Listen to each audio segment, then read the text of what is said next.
Hello everybody. I say everybody, there's not that many of you. I thought I'd do a video on how I do rust for vehicles and armour things. I sort of nicked this idea to some extent of Mediocre Hobbies and Ork War Boss. So I'll put the link in the video below if you want to go and check out how he does that. Okay, but to start off with, we have an Ork War bike here. Let's have a look, get him into focus a little bit. My friend Ian printed this for me. It's pretty cool. He's been sprayed with Hilux Brown, which is from Colour Forge primers, which are great, which is the equivalent of Rhinox hide. So if you have Rhinox hide, you could use that. Because it's already Rhinox hided, I'm not going to use that. What I'm going to use is a bit of a stippling technique to get an all-over rust effect. So I use Rhinox hide, Mornfang and Doom Ball. There I go. First things first, get a bit of paint out onto my fancy Artist Opus palette, which you don't have to have, but I like mine, because it was a little treat to myself. He also does very good videos. Oh, drop my paintbrush, good start. So you should check him out if you want to look at dry brushing and various techniques and things like that. So, first things first, put a little bit of water on my dry brush and get rid of it, because you don't want a totally dry brush. And we're going to get ourselves a bit of Mornfang on the brush, stipple a little bit of it off, and then what we're just going to do is we're just going to go crazy and stipple this all out.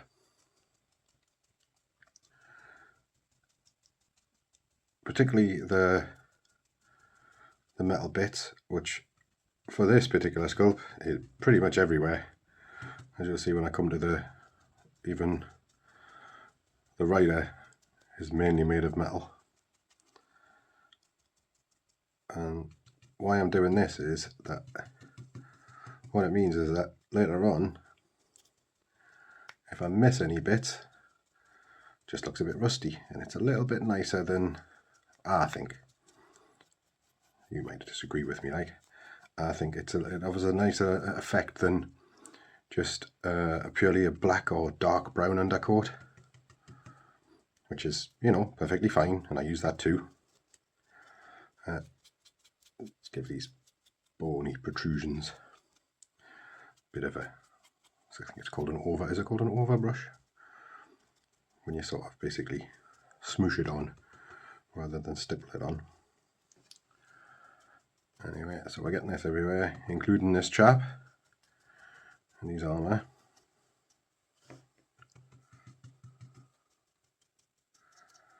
And by stippling, and with stippling, something just fell off, don't know what that was.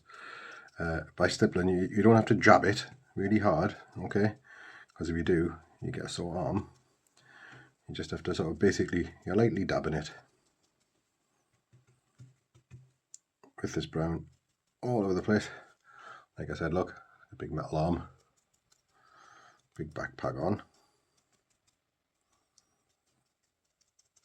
And then what I'm going to do is, you don't have to clean your brush off because it's a dry brush, so I don't mind there's a bit of a mix. We'll go with the Doom Ball, which is much more of a reddish brown.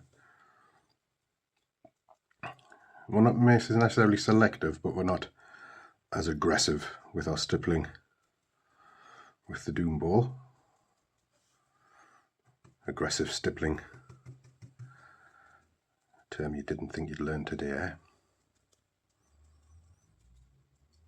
Okay, get the engine a bit, give it a bit more reddish brown. You can't really go overboard with this, but you don't want to go too crackers, right? Or else you'll just end up basically undercoating it in these colours, which is not what you want to do. I mean, one reason that you might find that you need the Rhinox hide, which is what I'm going to do here, is if you miss bits like this. When I've used the spray can, I've obviously been a bit overzealous and tried to spray too many things at once, which I often do, because I get very excitable about getting as many stuff primed as possible, so I can always got a nice choice of things to tip out, give people. If you can, try and get, you know, a good set of stuff done and primed and ready to go, just in case you want to paint something different, rather than just, you know, have whatever armour you've got going on the go. Doesn't always happen, doesn't always help, but you know, stops with hobby burnout and that kind of thing. Although how we can get burnt out doing something you enjoy is a matter for debate, I think. Or you should be enjoying it, because if you're not, then stop doing it. Which I know is easier said than done, because of the addictive nature of our hobby, right? Anywho's, I'm getting a psychoanalysis of this. Psychoanalysis.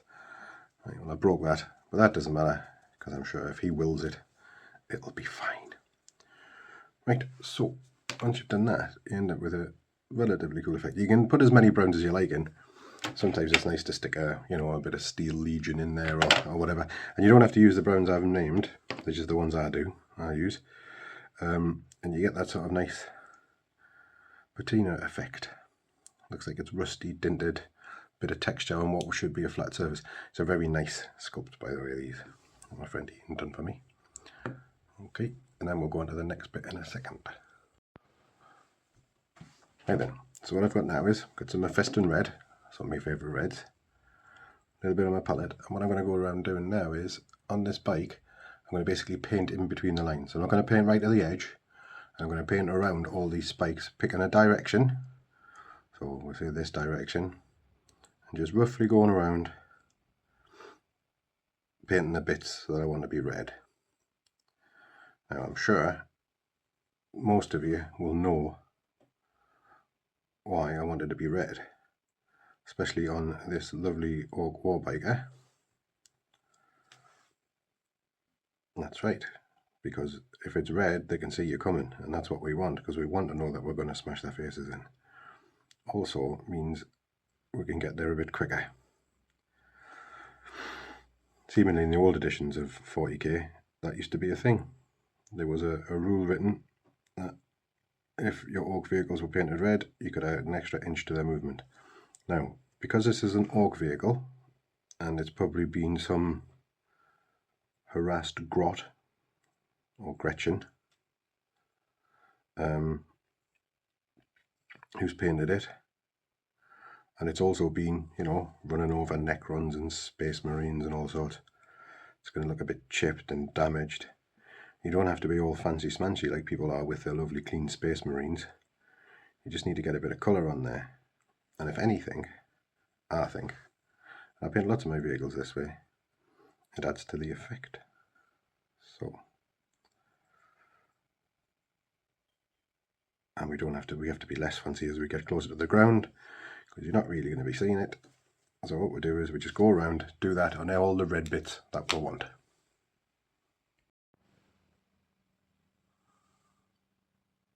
So, as we can stipple it on every so often, bit of a directional dry brush, and then we can start going over the bigger metal bits with a bit of a nice heavy dry brush, overbrush, whatever you want to call it, because these are going to be metal anyway.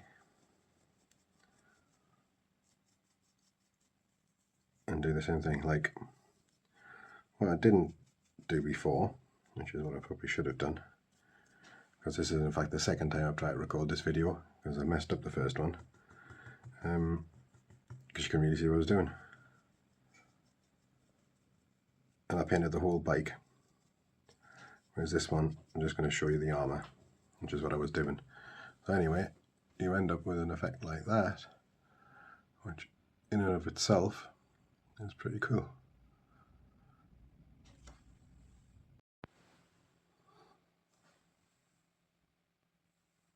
What you can do is go around, pick out all the details that you want to do. My fella's a goth, and he's got some checker patterns on him. do what you want. Bit of it's called Nahylac oxide. Can't imagine Necron's particularly rusting like. Bit of blue on there. Always like a bit of blue on my Necrons for the dads, and also for a bit of luck. And there you go. But this is predominantly about painting quick weathered armour for vehicles or troops or anybody really. It works really well for orcs, but you know, everybody else gets into a war, don't you? In the far-flung future, that's all there is apparently to do. War. Anyways, thanks for watching. Bye.